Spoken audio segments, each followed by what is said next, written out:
Alright! Isang maganda at papagpalang araw sa ating lahat mga kababayan, Luzon, Visayas at Mindanao. At sa mga sulok tayo ng ating mundo, sana ay nasa mabuti tayo, nakalagayan at walang sakit-sakit ang lahat.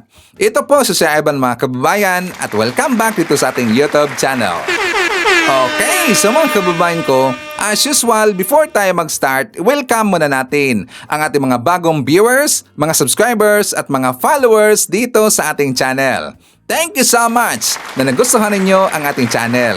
At syempre, pasalamatan natin ang ating mga viewers na nag-like, also nag-shares ng ating mga vlogs, at pasalamatan din natin ang ating mga viewers na hindi nag-skip ng ating mga commercials. At syempre, pasalamatan natin ang ating mga viewers na nagpa-member ng ating channel membership. Thank you so much.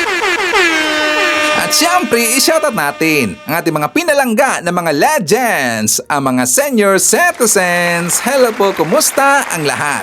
And also, i-greet natin ng happy birthday ang lahat ng mga viewers na nag-birthday ngayong araw. Happy birthday! At syempre mga kababayan ko, hindi natin kakalimutan, i-acknowledge natin ang ating top 5 commenters, ang ating mga viewers na may maraming na i-comment dyan sa baba sa ating comment section doon sa ating last vlog. At nandyan sa ating listahan, ang nanguna po, si Jonathan Camasusa, meron siyang 26 na mga comments. Nandyan din si Marjorie Minsais, meron siyang 26 na mga comments. Felma Cabato, meron siyang 25 na mga comments. Nandyan din si Tess Faraon, meron siyang 25 na mga comments. And Uzay Neti, meron siyang 23, lahat na mga comments. Okay, so thank you so much. Okay, so mga kababayan ko, siya nga pala, before tayo mag-start, syempre pasalamatan din natin ang nabigay sa atin ng super thanks or pang snacks sa Sir Ivan. Thank you so much kay Ma'am Caroline Balawag, nagbigay sa atin ng 10 Hong Kong dollars. Thank you so much. Okay, so mga kababayan ko, before natin pag-uusapan, syempre, as usual, si Sara Duterte, itong si Robin Hood, at saka yung nakakatawang ginawa ng grupo ng DDS mga kababayan doon sa Supreme Court. And also, pag-uusapan din po natin kung sino yung pumanaw. Okay? So, but before that, pag-uusapan muna natin itong nag-viral na video ng isang bata mga kababayan. Ang pangalan niya ay Maureen. So nung nakita ito ni PBBM, talagang naiyak mga kababayan. Si PBBM, naiyak, at the same time, galit na galit. So dito sa kanyang video, according sa kanya, siya ay naglakad galing sa kanyang graduation. So naglakad siya mga kababayan, while siya naglakad, siya ay nagpray. Kasama niya ang kanyang ate Camille, so 14 kilometers ang kanilang nilakad papunta doon sa office sa Sangguniang Panlungsod. Ano ang gagawin niya doon mga kababayan? Siya ay nag-file ho ng petition laban sa kagawad. Itong kagawad nito mga kababayan ng rape na nga, hinaras pa ang kanilang grupo o yung homeless shelter kung saan nandun itong si Maureen. Actually, marami sila doon mga kababayan. Itong isang mission dyan sa Quezon City, dyan sa Pop Boriyata yan na popsicle na store mga kababayan, sila po ay tumanggap ng mga homeless na mga bata. Tinulungan nila, binihisan nila, binigyan nila ng pagkain at saka diaper. At the same time, tinuruan din nila sa pagbabasa. Pero itong kagawad na to, hinaras sila mga kababayan. Tinanggal or kinuha yung wire para sa kanilang electricity. Ibig sabihin, wala silang ilaw. At saka tinanggal din yung wire para sa kanilang balon mga kababayan. So wala silang tubig. Hinaras din, sinira yung kanilang pananiman. At saka pati din ang kanilang pagkain. So ganun ho kademonyo yung kagawad mga kababayan. At para maintindihan natin, ipakita ko sa inyo ang kanyang video. For more details, let's watch this. Mr. President, I'm Mau. I walked out of my graduation today at Caloocan Elementary School to submit a petition at the office of Sangguniang Panlungsod versus a kagawad of our town, Barangay Caloocan. I will be praying and walking 14 kilometers with my Ate Camille. See? I am a Redeemer kid. I have 28 brothers and sisters at Redeemer Homeless Mission, a Christian non-profit dedicated to lifting homeless children and families. I have been here since the beginning of this mission in Manila at the Papuri Popsicle Shop in East Camias, Quezon City, where we sheltered 72 homeless clients on March 20 to 28, 2020. I was 6 years old then. I was in every feeding. I have seen this ministry grow to what it is today. I have taught over 35 children how to read. We have feed, clothe, and bring people to the hospital when they are sick. We raise money to make sure the kids have milk and diaper. And we help kids get their birth certificates. We've done 43 of them already. We also raise money and help families build homes, replace roofing and walls after a storm. There are 4 mothers here, including mine, Mama Michelle. They help us cook, laundry, do our homework, and we have created our own version of the Lord's family, lifting each other up in seasons of life. In the last year, you have been at the forefront of EDCOM 1, the first Congressional Commission on Education, encouraging kids like me to read. May I share to you my experience in the mission field, on the ground with the poor people. Kids like me love to read, and we would do it every day if given the opportunity. One of my sisters, Ivy, loves to read, but on her way home from school on November 17, 2022, and on February 14, 2023, she was raped twice by a son of a kagawad in our town. Ivy got pregnant from the first rape, and the kagawad kidnapped her, sent her to Montalban, and had the baby aborted and murdered. Then the tauhan sent with Ivy raped her again, and she now no longer goes to school. This kagawad has 1 more son, 2 that raped a girl named Judy Ann in 2018.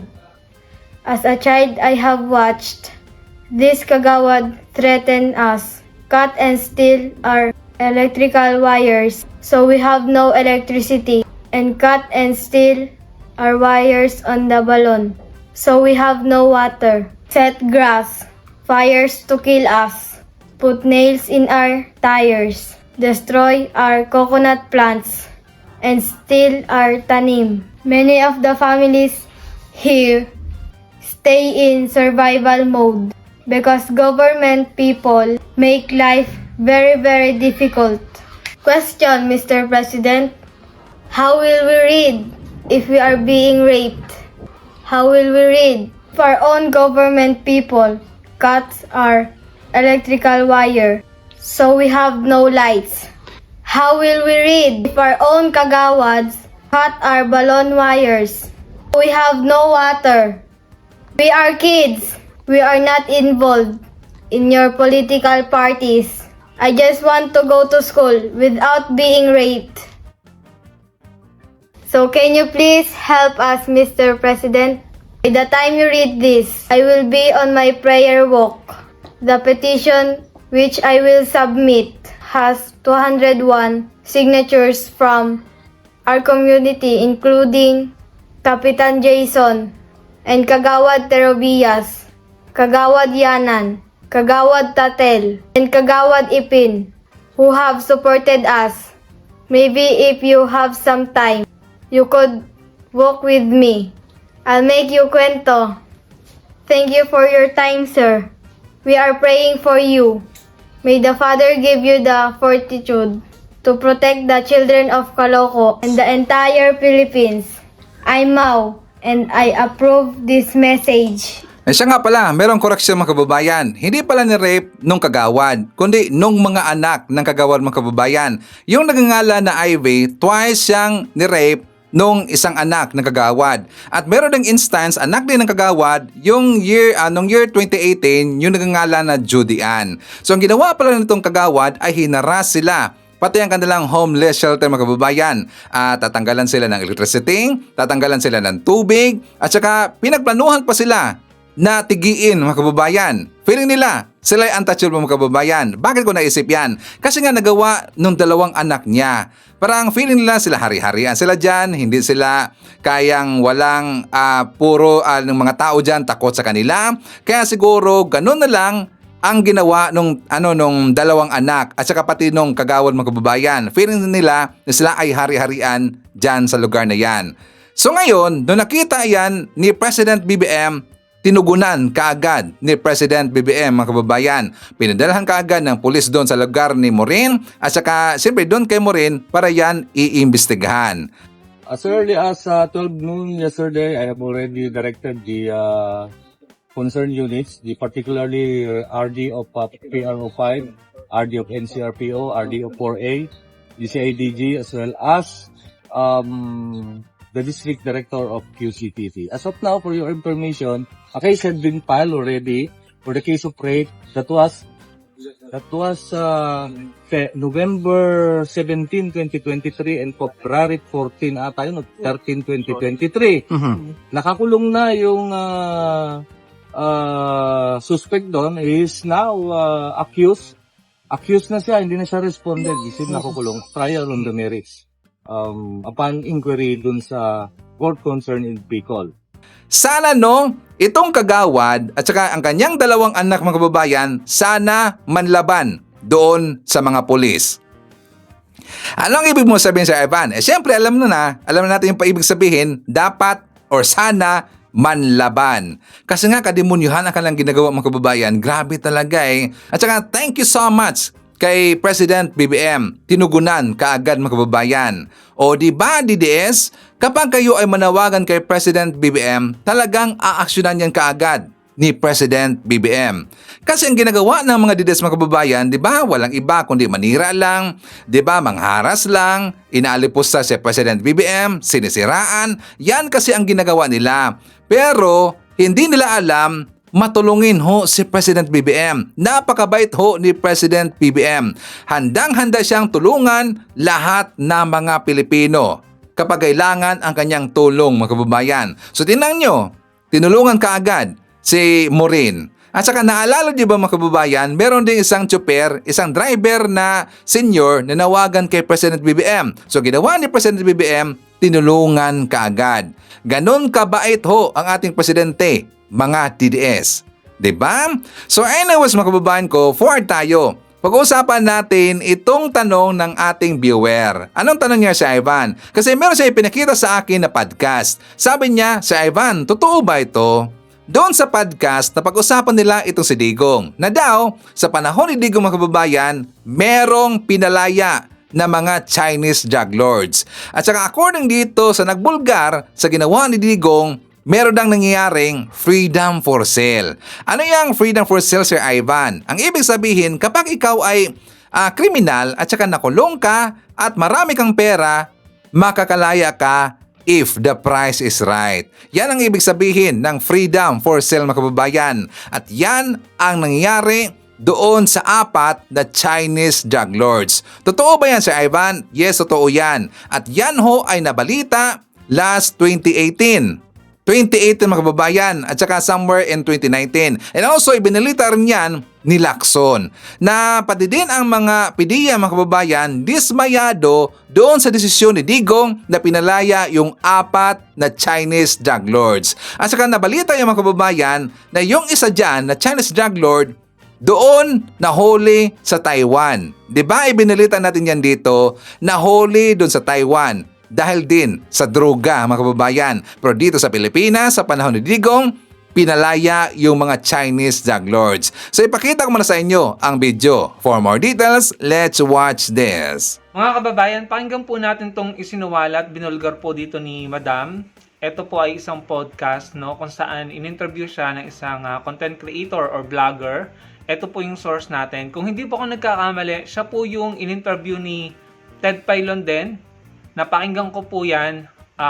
Humagulhol po siya sa iyak, no, dahil meron po siyang isinisiwalat noon nung panahon ni Duterte na yung nakawan scheme, yung corruption scheme sa DPWH na matagal na niyang isinisiwalat, hindi siya pinakinggan, and then later on na-ambush po yung kanyang anak, na pagkamalang siya pero yung anak po niya yung naitumba or tinumba ng mga nang-ambush, no? Pakinggan po natin yung mga isinuwalat niya dito, patungkol naman po ito sa sinasabing peke, fake war on D ng Duterte administration. Pakinggan po natin. Ito number 1. Sasabihin ko to. Swerte ka, sa iyo ko lang sasabihin ito. Si Secretary, DOJ, Department of Justice, Aguirre, nilabas na nila yung mga drug lords convicted na Chinese. I have documents. I have documents. And these documents, Pinadala ko. are this the one has been parang na-show na po ito sa public? Hindi. Tinago nila. Pumunta ako kay Dante Jimenez, the ACC pa, Yes. pinakita ko, hindi niya pinansin. Nilabas na nila yung mga drug lords convicted na Chinese. I have documents. I have documents. Hindi. Hindi pa. Tinago nila. So now, niiyak ako. Nasaan na yung advocacy? At di ba sabi ni Digong noon, I hate, bakit? Itong mga convicted drug lords, bakit? Sunod-sunod silang. So, ibibigay ko yan sa mentor ko. Mentor ko siya sa leader namin, sa head ng DACC, nilabas. Alam mo ba na ako ang unang nakatuklas ng freedom for sale sa Bilibid dahil dyan sa mga convicted drug lords na pinalabas ni na Duterte through Aguirre. Ma'am Pyra, freedom for sale means, Mayaman ka, kahit convicted ka, palabas ka if the price is right. They say na nung panahon daw ni Digong safety, no. Diyan naglilipa na ang mga Chinese pumapatay. Andyan ang mga triad, Chinese triad. They think yung pabrabado ni Digong, that's enough for them. But that's not the reality. Mismo si Digong, sinabi niya mismo na hindi ko kakayanin ang droga. Hindi ko pala kaya. Lumala. Siya mismo may sabi niyan, coming from his mouth. Oh, now tell me, bakit merong allegations na yung anak niya na si Pulong Duterte yung papasok ng droga? Videos ako na ginamit ng mga pulis, pumatay, magbenta ng droga. Dinala ko ito kay Senator Bato. Nung unang-unang umano sila. But to no avail. Ayaw niyang imbestigahan. Kahit dala ko na ang mga witness. Ayaw. Mind you, yung ko yun, naka-record. Pwede ko ipadala yun. Ako lang yung tanging vlogger na kinuha na isinama ng Malacanang para mapasabi na ang war on drugs ni Digong ay makatotohanan. Na ang gagawin lang namin, ipapositive ko lahat ng napatay. Yan ang order ko doon.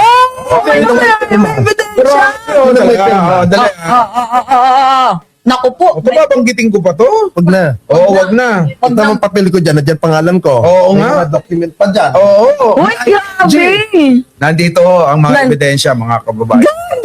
2016. Grabe. Ang hawak kong region, Cordillera, Region 1, Region 3. So parang pinapalabas nyo lang talaga na legit, pero talagang trabaho, no? Basta't lahat ng napatay sa war on drugs, Oo. negative, positive, ipapositive ko. Naku po. Sininyo na mami na mahalan na Document sa... ako eh. Yan o, may document kita namin, no? Oo. Sa kapag may meeting kami sa DILG, sa krami ng panahon ni Bato, meron ako doon na photos. Naku po. Kaya, So ngayon, sinasabi ko nga sa mga sinasabi ng mga DDs na wala daw droga. Anong alam nyo sa anti-drug war ni Digong? Hindi ako mag-record ng phone voice sa record. So, nila kamunin ako. Maglabasa kami ng mga boss. May tanong ako. Grabe. iPhone na phone ko eh. Wala nang voice Okay, recording. ninyo, may tanong ako. Kasi di ba ginagawa mo, kapag negative man or positive, ginagawa mong positive. Positive ko yung So tao. ngayon, ibig sabihin, trabaho mo yan. Noong panahon ni Duterte. Ng panahon ni Duterte. Ngayon, matanong kita, meron bang lagay sa'yo dyan para trabahuin mo yan? Anong lagay? Meron bang bayad sa'yo para trabahuin mo yan? 2 months lang namin tatrabahuhin Oh, na ipapositive. oh. Nakapackage na kami ron. Nasa magkano yung May bag? budget ako. Doon po ako magpo-focus ng aking reaksyon doon sa mga isinuwalat ni ma'am, ni madam, yung nauna pong nagsalita, yung babae. Yung pagkakaalala ko, siya po yung in-interview ni Ted Filon na humagulhol po sa iyak, no? Meron po siyang video na sinasabi niya na yung anak niyang na-ambush kasi nga po lumalaban po siya sa korupsyon at saka sa illegal na gamot, pero dahil maraming masamang tao, sindikato ang nabangga niya, yung po, anak po niya ang napagkamalan na siya, no? Anyway, nakakalungkot yon. Ngayon, ang reaction ko lang dyan mga kababayan, nagsaliksik po ako doon sa sinasabi niya na may mga Chinese na nakalaya, yung sinasabing freedom for sale ng DOJ, no? Yun po yung pagkakaunawa ko, freedom for sale, no?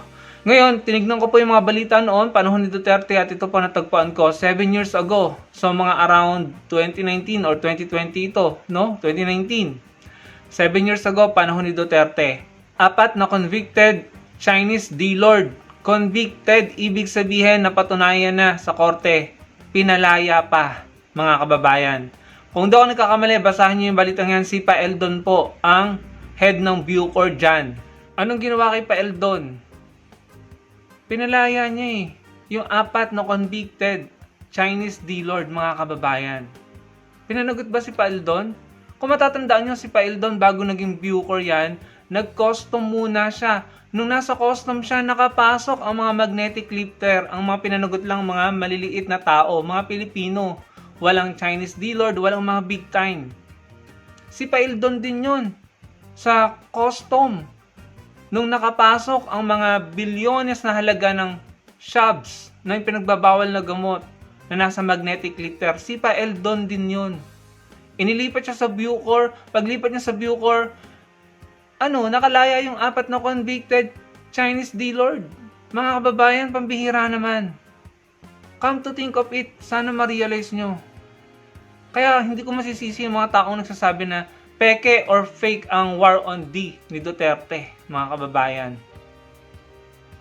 So, kung tama yung pagkakaalala ko, nag-custom muna si Pa Eldon, nakapasok yung mga magnetic lifter, and then nilipat siya sa Bucor, nakawala naman yung 4 na Chinese D-Lord. Kayo na lang po ang humusga. Tapos ito si Aguirre, panahon ni Aguirre, basahin niyo po ito, ang reference nito, Inquirer andyan. Dinismiss ang kaso ng self-confessed D-Lord na si Kerwin Espinosa at yung kay Peter Lim. Dinismiss, mga kababayan. Panahon ni Duterte, DOJ si Aguirre. Panahon din ni Duterte yung nangyari sa magnetic lifter sa customs under Pa Eldon. And then under Pa Eldon din, nakalaya yung 4. Pinalaya yung 4 na convicted na patunayan na sa korte ng mga D-Lord, mga Chinese. Pero pagdating sa mga maliliit na tao, small time, street level, na mga alleged na mga D-offender, mga small time lang user daw, pusher daw. Hindi binigyan ng due process, tegi na agad, itinumba na agad, tinukahang na agad yung mga maliliit na Pilipino, kaya ang daming nadamay na inosente, mga kababayan. Hindi binigyan ng due process. Para sa mga DDS, guilty na agad yung mga yon. Para sa mga DDS, guilty na agad yung libo-libong na EJK. Pero yung 4 na pinalaya ni Pa Eldon under sa panunungkulan niya sa Bucor, guilty na yun eh. Convicted na yun eh. Bakit pinalaya pa? Ang hirap intindihin nun, mga kababayan. Ewan ko lang kung paano nyo naiintindihan yun, no? Sa mga DDS, paano nyo naiintindihan yun? Paano nyo pinalampas yun? Galit na galit kayo at pinagtawanan nyo si Kian de los Santos. Pero hindi pa naman siya napatunayan sa korte. Pero yung 4 na convicted Chinese D-Lord at yung pinawalang bisa or dinismiss yung kaso ni Peter Lim at saka ni Kerwin Espinosa at iba pa, under the watch of Aguirre sa DOJ, panahon ni Duterte, pinalampas niyo yun, hindi niyo yun binatikos. Pero yung mga maliliit na tao, yung mga inosenteng bata na nadamay, ang tawag nyo collateral damages. Grabe kayo, ang sama nyo. Kaya talagang ako ngayon nauunawaan ko lalo kung bakit tinatawag ni Senator Trillanes na fake yung war on D ni Duterte, na lahat yung palabas lamang eh. Kahit yung anak nga niya si Pulong Duterte tsaka si Man Scarpio, manugang niya, kung daw ako nagkakamali, si Guban yata or si Taguba ang nagsabi sa Quadcom. May nagsabi daw sa kanila na wag daw idadama yung dalawa. Pambihira mga kababayan. Tapos si De Lima, inosente, kinulong nyo ng halos 7 taon. Yung inosente. Tapos yung mga ginamit nyo pang witnesses labang kay De Lima, mga convicted din na D-Lord. Nakalimutan ko yung pangalan ng isa namatay daw sa COVID eh. Nakalimutan ko yung pangalan nun. Pero hindi naman pinakita sa media yung katawan. Hindi po ba nakakalungkot? Tapos mayroong mga pulis na nahuhuli sa CCTV, nagtatanim ng ebidensya sa bangkay ng isang alleged na offender ng D, mga kababayan. Alleged D offender, tinaniman ng ebidensya at ng barel. Tapos kaya may pulis din na nag-resign na dahil hindi masikmura yung ginagawang quota system, di umano, at saka yung mga kalakaran, tanim ebidensya, tanim barel. Para lamang masabi na magaling ang paglaban kontra ipinagbabawal na gamot. Pero mga kababayan, in my opinion and the opinion of many Filipinos, palabas lamang ang lahat. Kayo na lang po humusga. Si Senator De Lima, ikinulong nila ng halos 7 taon. Pero yung mga convicted Chinese, D-Lords, pinalaya. Walang napanagot dun sa magnetic lifter. Mga Pilipino, maliliit na Pilipino lamang ang pinanagot. Tapos yung mga street level, itinutumba na agad, ini-EGK na agad. Tapos yung mga kaso ng self-confess, dinismiss. Pati yung kay Peter Lim, under Vitaliano Aguirre and under Paeldon. Yung kay Paeldon, hindi ka tanggap-tanggap yun eh. Nung nasa custom siya, nakapasok yung mga magnetic lifter. Nung nasa Bucor siya, nakawala yung mga convicted or pinalaya yung mga convicted, 4 na convicted Chinese dealer.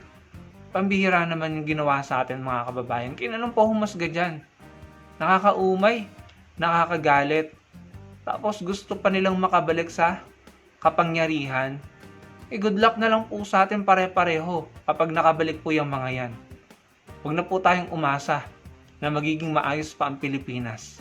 Pero hindi yan matanggap ng mga DDS mga kababayan. Hindi yan maintindihan ho ng mga DDS. Kasi para sa kanila, maayos, matino, magaling na presidente itong si Digong. Pero hindi nila alam, maraming kalukuhan itong si Digong. I hate drugs daw pero best friend niya yung mga D-Lords, mga kababayan. Diba? Nakikita natin sa mga pictures kasama niya yung mga drug lord. Meron nga siyang kinuha, diba, na presidential advisor, mga kababayan, D-Lords din. So, ibig sabihin, best friend niya yung mga D-Lords. Yung kanyang war on drugs, mga kababayan, syempre, front lang naman yan. At tinitigil nila doon yung mga hadlang sa kanilang mga plano. Yung mga street level lang. Pero yung mga D-Lords, kaibigan nila. Binibaby ni Digong. O, di ba? Maraming naglabasan ho ng mga balita-balita noon pa. Pero kapag ikaw kasi ang magsalita, mga kababayan, ipapatigi ka. Buti na lang, si President BBM na ngayon ang presidente, so marami na ngayong nagsalita. Ano na, DDS? Matino ba na tao si Digong? Ang D-Lords nyo nandun sa dahig. Bring him home daw. Bring him home daw. Hindi na yun makakauwi itong si Digong. So anyways, before tayo magpatuloy doon kay Digong, mga kababayan, syempre, i-shoutout muna natin ang ating mga suki, mga early birds, yun ang una na nag-comment dyan sa baba sa ating comment section. So nandyan sila si Marcres Hernandez from North Carolina, USA. Nandyan din si Terneng Lozano. Hi to Leonardo Astillero, Mones Borromeo, Erotica Gan. Nandyan din si Ferdinand Maynes, Marilyn Digma, Ang kasama din natin, nandyan si Paterno Bindana, Fred Garchitorina, nandyan din si Mila Valdez, Eliza Tawak, hi to Jai Angeles, nandyan din si Ashin from Greece, Ryan Inicose, hi to walang pangalan na nandyan sa Hong Kong, hi to Mix Talks Vlog or Tita May Dunes, nandyan din si Romulo Landingen, Ferdinand Maynes, Cristelita Guillermo, and hi to Sir Jaime Garcia from Nottingham, UK. Okay, so mga kababayan ko, syempre, as usual, before tayo babalik doon sa mga mainit na issue, at saka mamaya, pag-uusapan natin mga kababayan kung sino yung pumanaw, at saka yung ginawang kalokohan ng mga DDS doon sa Supreme Court. So dito muna tayo syempre sa good news, para alam natin yung mga bagong update ng ating President BBM, yung mga bagong proyekto, at saka yung mga bagong programa ginawa ngayon or nangyayari na sa Marcos administration. For more details, let's watch this. Mas bibilis na ang biyahe mula Parañaque papuntang Taguig. Yan ay matapos buksan ang Segment 3B ng Manila to Cavite Toll Expressway o Cavitex, kung saan ang dating 1 oras at kalahating biyahe magiging 15 minuto na lamang. Mas mabilis at maginhawang biyahe. Yan ang aasahan ng ating mga kababayan matapos pangunahan ni Pangulong Ferdinand R. Marcos Jr. ang opisyal na pagbubukas ng Segment 3D ng Manila-Cavite Toll Expressway o Cavitex na nagdurugtong sa C5 Road. Bukod kasi sa inaugurasyon nito, inanunsyo rin ni Pangulong Marcos Jr. na toll-free ang segment na ito ng Cavitex sa buong buwan ng Abril, na malaking tulong anya sa mga kababayan nating bumabiyahe. Malaking bagay ito kasi madidecongest, mababawasan ang traffic doon sa mga maliliit na kalsada dahil dito na lang dadaan. At yung biyahe na dati ay 1 oras kalahati, magiging 15 minutes na lang. At napakalaking bagay yan dahil sa malaking saving sa oras ng mga commuter. Katuwang ng Pangulo sa pagbubukas ng nasabing segment ang mga kinatawan ng Public Estates Authority Toll Corporation, maging sina DPWH Secretary Vince Dizon at Acting DOTR Secretary Giovanni Lopez. Ang bagong bukas na segment ng Cavitex ang final link na kukumpleto sa buong expressway na may habang 7.7 km stretch sa kabuuan. Pero kahit na 2 kilometro lamang ang sukat ng segment 3B, ang biyahe kasi ng mga dumadaan sa gawing ito mula Parañaque hanggang Taguig City ay inaabot ng ilang oras, bagay na binigyang diin ng Pangulo na dapat tutukan. Kaya naman sa pagbubukas nito, mas asahang luluwag-an niya ang daloy ng trapiko at ang mahabang oras na iniinda ng mga motorista ay magiging minuto na lamang. Makatitipid sa gasolina ang nasa sektor ng transportasyon sa gitna ng nagpapatuloy na sigalot sa gitnang silangan. Ito ay suporta, bilang suporta doon sa ating ginagawa ng mga programa na lumalabas doon sa aming diskusyon sa uplift para matulungan nga ang transport. Ito specifically sa transport ang pinag-uusapan. So, patuloy natin gagawin ito and dahil nais natin talagang maging mas mabilis, mas maginhawa at mas ligtas ang pagbiyahe ng ating mga kababayan. Simula na rin ang operasyon ng Segment 3D ng Cavitex sa kabuuan. Ang expressway kayang mag-accommodate ng humigit kumulang 36,000 na motorista kada araw. Malaki rin ang maitutulong nito partikular sa kalakalan sa pagitan ng Metro Manila at mga kalapit na probinsya. Gayunpaman, prioridad ng pamahalaan ang ligtas na biyahe ng ating mga kababayan, lalo na ngayong panahon ng Semana Santa. Inaasahan naman ang susunod na pagbubukas ng Central Luzon Link Expressway na nagdurugtong ng Tarlac City sa Cabanatuan City para sa maginhawang biyahe. Ni-roll out na ng lokal na pamahalaan ng Cebu City ang Benteng Bigas Meron na program ni Pangulong Ferdinand R. Marcos Jr. Kung dati, kumikita ng 1,000 piso si Jerry sa pamamasada, ngayon, nasa 500 piso pababa na lang dahil sa napupunta sa pagpapakarga ng krudo ang kanyang kita. Dahilan, para ilunsad ng LGU ng Cebu City ang inisyal na pag-roll out ng Benteng Bigas Meron na Rice Program ni Pangulong Ferdinand R. Marcos Jr. Kagapay ang National Food Authority at Food Terminal Inc. Makakabili na ng tig 20 pesos kada kilong bigas ang mga nasa vulnerable sector, gaya ng mga senior citizen, PWDs, mga magsasaka, mga mangingisda at kasama mga tricycle at jeepney drivers. Bawat benepisyaryo ay maaaring makabili ng hanggang sa 30 kilong bigas kada buwan. Kasi humingi ng tulong kasi yung mayor natin sa Cebu City na si Mayor Nestor Archival sa NFA-FTA dahil dito sa problema natin sa petrolyo. So lahat ng mga tao natin ay nangangailangan ng tulong. So nagpapasalamat din tayo sa NFA na pinahintuyutan tayo na makapag-roll out na ngayon sa 20 pesos per kilo. Nagpapasalamat din kami kay Presidente na merong programang ganito. Malaking tulong talaga to sa mga Cebu City residents. Pagtitiyak naman ng Food Terminal Inc. na mga bago ang mga NFA rice na ibinibenta sa Cebu. Actually, last week kagagaling ko lang sa Samar and 2 weeks ago kagagaling ko lang din sa Iloilo. Mismo ako nag-check ng mga available ng bigas. Itong bigas natin is galing mismo ito sa mga magsasaka natin. At itong pinibigay natin na bigas sa kanila is newly milled. When you say newly milled, less than 3 months old lang talaga yung bigas. And if you will see the quality ng bigas talaga ngayon, kung sa market makikita mo to na around lumalabas ito na 40 plus. Ito at saka ito galing talaga sa mga magsasaka talaga natin. Kabilang sa maagang pumila at nakakuha ng 10 kilong bigas ay si Tatay Magdaleno na nagpasalamat na nakabili ng mura at dekalidad na bigas. Mayo tagyong mapadayon, so nagpasalamat mi sa akong pamilya nga nakaabil mi ining 20 pesos na NFA rice. Mayo nga magpadayon ni nga programa karong hanto sa hantod kung pwede. Samtang naapa siya. May 80 barangay itong Cebu City kaya naman target ng lokal na pamalaan na puntahan, mag-ikot at pagbentahan itong mga malalayong barangay ng Cebu City upang matiyak na may papaabot sa ating mga apektadong kababayan itong mura ngunit dekalidad na bigas na handog ng pamalaan.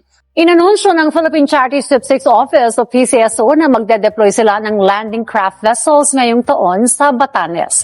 Sa tulong ng LCV, pabibilis na ang transportasyon para sa mga pasyente, sponsors at pagpapadala ng essential medical supplies sa mga isla gaya sa Sabtang at Basco, Batanes. Ayon kay PCSO General Manager Mel Robles, sa pamagitan ng naturang sasakyan ay madadala sa pinakamalapit na pagamutan ng mga residente at magiging door-to-door na ang serbisyong medikal. Ang inisyatibang ito ng PCSO ay linsunod sa direktiba ni Pangulong Ferdinand R. Marcos Jr. na maabot at masuportahan ang mga lugar na limitado ang healthcare services.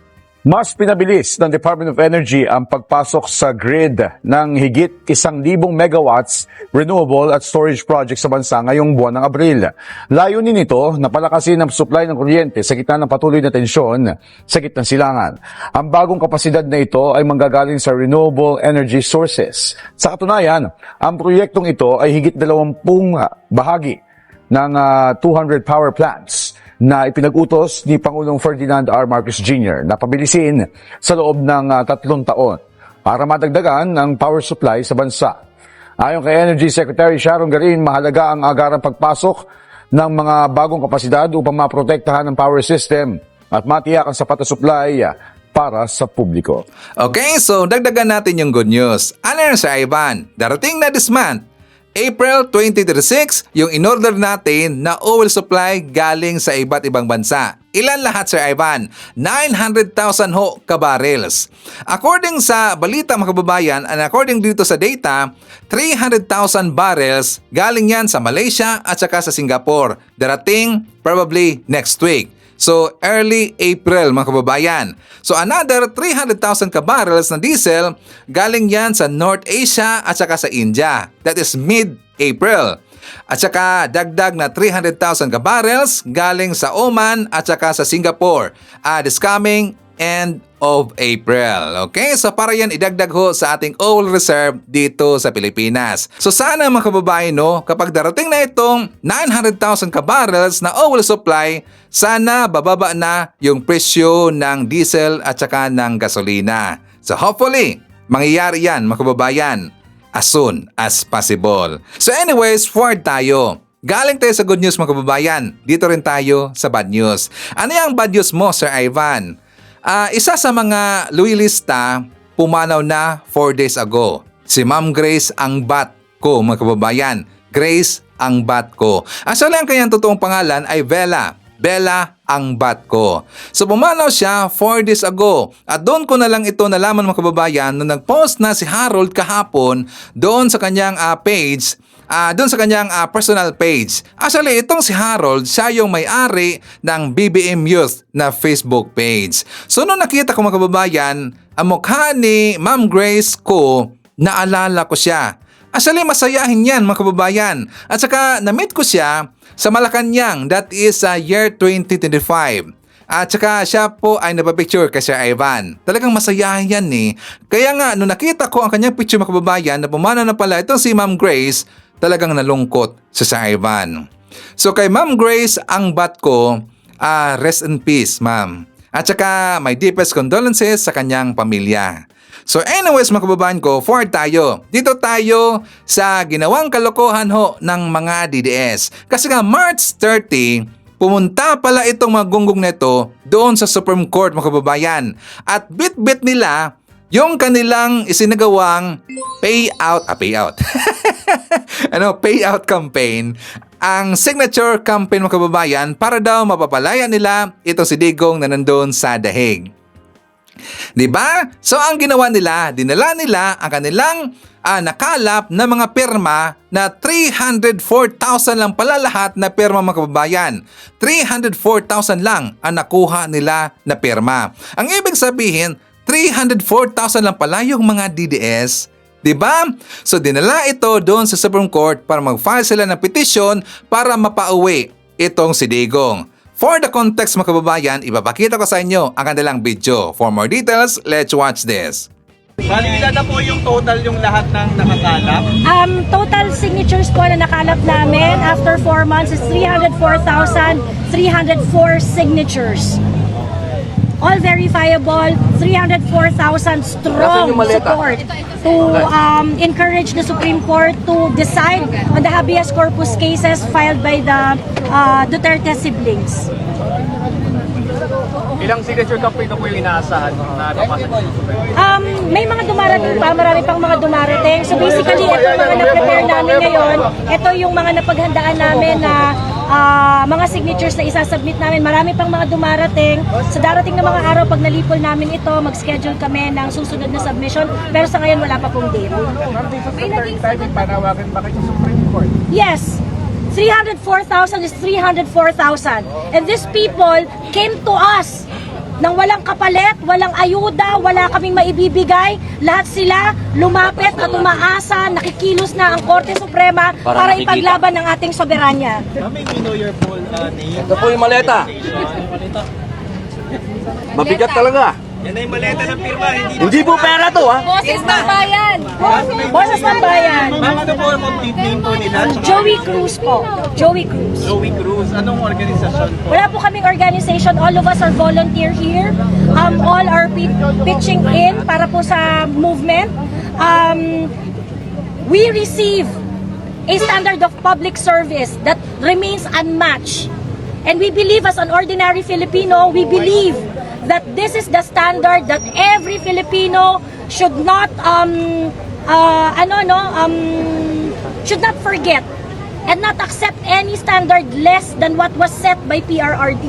So after nang gawin ni PRRD ang lahat-lahat para sa bayan, magsilbi ng tama, i-priority ang welfare ng taong bayan, this time kami naman ang magtatanggol kay PRRD, kami naman ang magtatanggol sa bansa namin. Boses namin, walang iba. Boses ng taong bayan. At katuwang namin ng ilang mga leader na meron talagang pusong makamasa. Kasama namin si Sen. Robin na nakasuporta sa amin since day one. This is our movement of everyone na naniniwala na dapat itama na ang maling nangyayari sa bansa. Marami pa pong dadating na pirma, hindi pa po natatapos. Yes. The first two submission, they acknowledged the submissions. The first two, we were informed that they are checking on it. Wala pa kaming na-receive na kahit anong order or communication in writing except for the acknowledgement. Senator, sa tingin nyo ba yung Supreme Court pakikinggan din kayo soon? Dapat po. Opo, yan naman po nakasaad sa batas yan. Lahat po ng pinapile dyan, dapat po nilang bigyan ng panghuhusga. Hindi naman po kayo natatagalan dun sa pagdedesisyon ng Supreme Court. Kaya po tayo gumagawa ng ganito para po makapagdesisyon sila.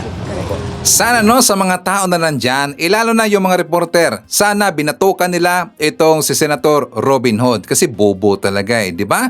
Napakabobo mga kababayan. Since day one pa, sumuporta siya sa signature campaign na ginagawa ng mga gunggong na yan na mga DDS group na pinagpipirahan lang naman nila yung mga tao. 'Di ba? Ginamit nila ang pangalan ni Digong para pagkakapirahan mga kababayan. Wala namang magagawa yung signature campaign na yan. Mga DDS, sige nga sagutin nyo, ano ba ang magagawa ng signature campaign na yan? Ano ba ang epekto niyan sa kaso ni Digong doon sa ICC? Mabigyan ba ng interim release itong si Digong sa pamamagitan ng signature campaign na yan? Sige nga, simpleng tanong lang yan. Di ba bugok talaga At saka kasama nila itong si Attorney Trixie Cruz mga kababayan. Bakit walang isang abogado dyan na nag-explain tungkol dyan? Di ba napansin nyo ba? Bakit kahit isang abogado na nag-explain tungkol dyan mga kababayan kung ano ang magagawa ng kanilang ginawang payout campaign ng ilang kanilang ginawang signature campaign na yan? Ano magagawa niyan doon kay Digong? 'Di ba? Kahit isang abogado wala nag-explain mga kababayan. Bakit? Kasi mapapahiya. 'Di ba? Hindi nag-explain si Topacio or kahit itong si Guanzon or nandyan itong si Trixie Cruz mga kababayan, lagi nilang kasama niyan. Bakit hindi nag-explain itong si Trixie Cruz? Bakit sa Ivan? Kasi kapag mag-explain itong si Trixie Cruz tungkol dyan sa isinagawa nila na signature campaign at kung anong kayang gawin yan doon sa kaso ni Digong doon sa The Hague, mawawalan siya ng credibility. Masisira ang kanyang kredibilidad mga kababayan. Kasi alam nating lahat, walang magagawa ang kanilang ginawa. Pinagkakapirahan na nila itong si Digong mga kababayan. 'Di ba? Pati nga yung DDS ng tanong mga kababayan, according dito ni Kat Kiech, isang DDS, how would that help in the interim release of PRRD? Is there a lawyer who can explain the process? How can it actually affect the ICC's decision if PRRD's case is already outside the jurisdiction of the Supreme Court? 'Di ba? Sagot, Robin Hood Padilla. Simpleng tanong lang 'yan. Ano ang maitutulong ng signature campaign na yan doon sa Supreme Court? 'Di ba? Ibabasura lang yan ng Supreme Court. Baliwala lang yan, 'di ba? Alam mo yan, Senator Robin Hood Padilla. At saka naalala natin mga kababayan, 'di ba sabi niya tungkol sa impeachment, may krisis na tayo sa ating bansa. Pero bakit daw inuna yung impeachment case mga kababayan against kay Sara Duterte? Well, babalik natin. May krisis na ang bansa, Robin Hood. Pero bakit inuna mo yung bring him home na yan? 'Di ba? Sige nga, bakit mo inuna ang bring him home na yan? 'Di ba sabi mo may krisis na ang bansa? So dapat gumawa ka ng hakbang, magtrabaho ka, gumawa ka ng resolution or batas para sa ikakatulong sa krisis sa ating bansa. Correct me if I'm wrong, mga DDS. Diba ganyan dapat ang kanyang ginawa? At saka dito sa kanyang sinabi, bakit daw inuna yung impeachment, may krisis ho sa ating bansa mga kababayan. Alam nyo, bugok talaga yan Hindi ba niya alam na merong mga branches dyan sa Kamara? May mga committee dyan sa Kamara mga kababayan. At saka each committee, iba-iba ang kanilang trabaho. Iba-iba ang kanilang mandato. Ilan ba lahat ang committee dyan sa Kongreso mga kababayan?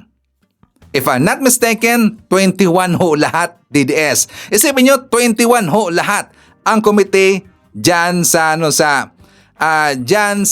Kongreso. At saka merong komite dyan ang gumawa ng hakbang para sa impeachment case ni Sara Duterte. At isa dyan, yung Committee on Justice. 'Di ba? So, iba't iba ang kanilang trabaho. And the rest, sila din ay tumututok doon sa issue ng crisis ng ating bansa, sa ating ekonomiya at saka sa mga hinaharap ngayon na problema ng ating bansa. Iba din ang humarap dito sa impeachment case ni Sara Duterte. Gets na ba mga DDS? 'Di ba bugok talaga itong si Robin Hood mga kababayan sa pitikan sa tinga, no? So anyways, ipapakita ko rin sa inyo itong vlog ni Mike Abe. For more details, let's watch this. Ang issue ng impeachment laban kay Sara Duterte, okay? Itinuturing ng Duterte camp at followers na ito ay pamemersonal o ito ay political harassment. Alam nyo, nakakalungkot pagka ganyan po ang sinasabi. Para bang ang pinapalabas nila ay hindi dapat i-impeach si Sara, hindi dapat kasuhan si Sara, hindi dapat na patulan si Sara, hindi dapat na idaan sa proseso ang impeachment laban sa pangalawang Pangulo. Yan po yung dating sa aking observation at opinion. Kasi ngayon ang kailang argumento, maging sa Korte Suprema kung saan kanilang ipinarating na at pinipigilan nila ang proseso. Okay, nahilingan ng temporary restraining order. Maging sa social media, sa media at sa mga interview ng mga Duterte camp, pinipilit nilang palabasin at linlangin ang mga Pilipinong political harassment, panggigipit, takot daw kay Sara dahil kakandidatong Pangulo.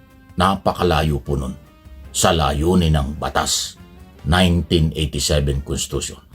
Kahit hindi kayo abogado, kahit hindi tayo abogado, alam naman natin na sa batas ang impeachment process sa mga impeachable official. Kung si Pangulong Marcos nga dumaan dyan ang Vice President pa kaya, sino ba siya para hindi idaan dyan? Yung kay Pangulong Marcos, may nagreklamo, dumaan sa committee, na-dismiss. Yun ang proseso, walang nakuit ng probable cause. Or matibay na ba siyan? Itong kay Sara Duterte, nakitaan ng ebidensya, may ground para ituloy ang pag-hearing. So yan ay parte ng proseso. Hindi ibig sabihin, at ng katulad ng kailang sinasabi na ito ay panggigipit, ito ay pangharas, or kinatatakutan si Sara. Ang tanong, sino ba si Sara Duterte? Bakit kailangan katakutan? Sino ba si Sara Duterte? Bakit hindi kinakailangan sumailalim sa proseso at batas? Sino ba ang pangalawang Pangulo? Hindi naman siya above the law. Ang pinag-uusapan, betrayal of public trust sa paggamit ng pondo ng Office of the Vice President at saka yung kanyang attitude, ugali, pananalita katulad ng kanyang pag-uutos na pagbabanta sa buhay ng Pangulo, First Lady at dating Speaker. Yan ay betrayal of public trust. Nawala ang tiwala ng taong bayan sa kanya. Nawawalan ng tiwala o nawala ng tiwala sa kanya dahil pangalawang Pangulo. Ang kanyang mga sinasabi ay labag sa batas. Kaya mayroong proseso ng impeachment. Proseso na nga tinatanggihan pa nila. Proseso na nga binabatikos pa nila. Ay anong gusto nilang maging halimbawa tapos gusto maging presidente? Anong ibig sabihin nito? Kung Vice President pa lang ganyan ang kanyang paniniwala sa ating batas, pagka pinaiiral, ang sasabihin ay pangharas. Baka pag naging presidente na yan, wala na talagang batas. Siya na masusunod. Dahil lagi nang sinasabi kahit sa mga interview, madali daw mag-init ang ulo niya. Hindi daw siya kayang pigilan kahit sino. At lahat daw ay kanyang pwedeng magawa. Napakadelikado niya. Napakadelikado kapag ang attitude ng isang gusto maging Pangulo ganon, na wala daw makakapigil sa kanya. At lahat daw ay kaya niyang gawin. Pag sinabi mong lahat kaya niyang gawin, kahit labag sa batas gagawin niya dahil ganun siya. Napakadelikado, dangerous leader yan sa aking personal na pananaw. Pero kayo nagpapalakpakan pa, tuwan-tuwa pa kayo katulad ng ginawa niyo kay dating Pangulong Duterte nang siya nagmumura, ng lalait, ng babastos.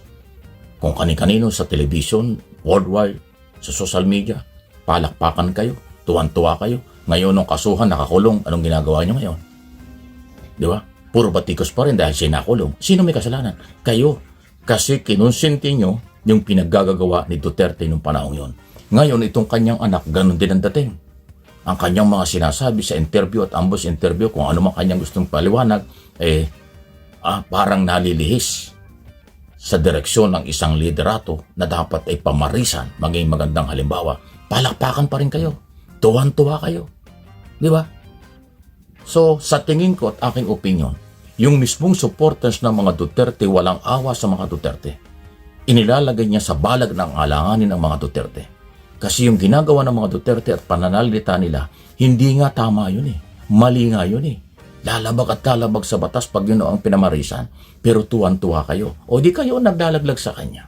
Ako, kung kayo ay magiging bukas ang kaisipan at matalino kayo, ang sinasabi kong ito nga ay magiging wake-up call pa sa kanya.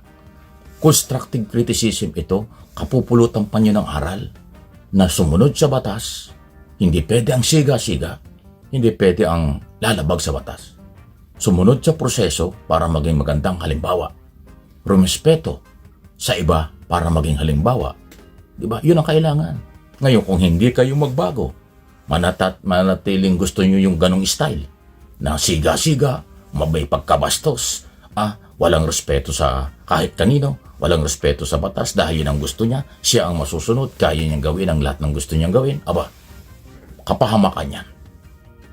Kapahamakan niya yan, ninyo at sa kanya, siya mismo, at sa bansa. Di ba? Kaya sino namang matinong Pilipino? Sino namang may pagmamahal na Pilipino sa ating bansa? Na mga Pilipinong nandito at nasa abroad?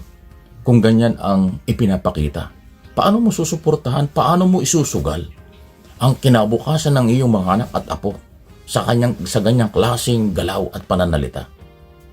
Okay? Pagka napwesto yan, mas malala yan. Alam ba nyo sa aking personal na opinion, kung ano ang ating naranasan at style ni Duterte, ang kanyang ama noong mga panahong yon sa loob ng 6 na taon, mas malupit, mas matindi, mas delikado itong si Sara. Hindi ko sinasabing delikado dahil tayo dapat matakot tsaka niya hindi.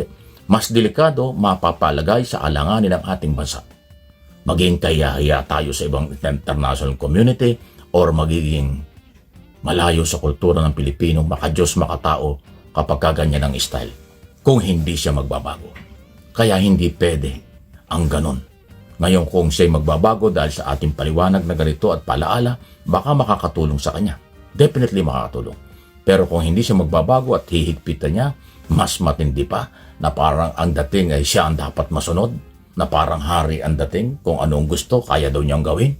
Lahat daw ay kanyang gagawin. Kung gusto niya, abay, napakadelikado niya. Maniwala kayo. 115 milyong Pilipino ang nakataya ang kinabukasan sa susunod na mga taon kung yan ang magiging Pangulo. Okay, kung hindi siya magbabago. Ganun pa man yung karapatan niya, tumakbo na sa kanya yon. Pero ako, bilang Pilipino, bilang political blogger, may karapatan din akong manindigan at sabihin kung ano ang tama at mali sa aking paniniwala para hindi naman ako paghanapan at masisi ng ating mga kababayang nanonood at nakikinig na hindi tayo nagpaalaala. Ngayon pa lang, 2 years before election, nagpapaalaala na tayo. Okay, so kasama din natin, nandyan si Frank TV Channel from Germany. Hi to Tess Faraon, RGA Etaxa. Nandyan din si Josephine Gallego, Elizabeth Bacolcol. Hi to Mercedes Ferrer, Evelyn Garcia. Nandyan din si Shirley Riesman, Abolonio Nocido, Tony De Los Reyes. I-shoutout natin si Nestor Potian from Norway, Nestor Datuin. Nandyan din si Phil Macabato, Morio Alov, Romeo from Lancaster, California. Emmy Mapalad. Nandyan din si Fibron Yula from Kuwait. Hi to Wilma Jimenez Paulo. Hi to Bibian De Vera, BT Bautista, Rosalina, and hi to Efren Escape. Okay, so mga kababayan ko, ipapakita ko sa inyo ang vlog na to. For more details, let's watch this. Ladies and gentlemen, lovely Granada. Hello. Mabuhay. Oo nga, mabuhay. Yes. Mabuhay. Alam mo, lovely, nakakatawa nung huli nating pagsasama to today. Ang dami na nangyari sa buhay mo, Nangyari. Oo nga, ano nangyari? Ay, eto, pinuputakti tayo ng mga DDS, pero carry pa rin naman. At saka ang dami nating guestings. Oo nga. Ikaw kasi. Bakit naman ako? Ano kasalanan ko dito? Yung mga questions madalas ay galing sa, yung information ay galing sa podcast mo. Tulad ng anong mga...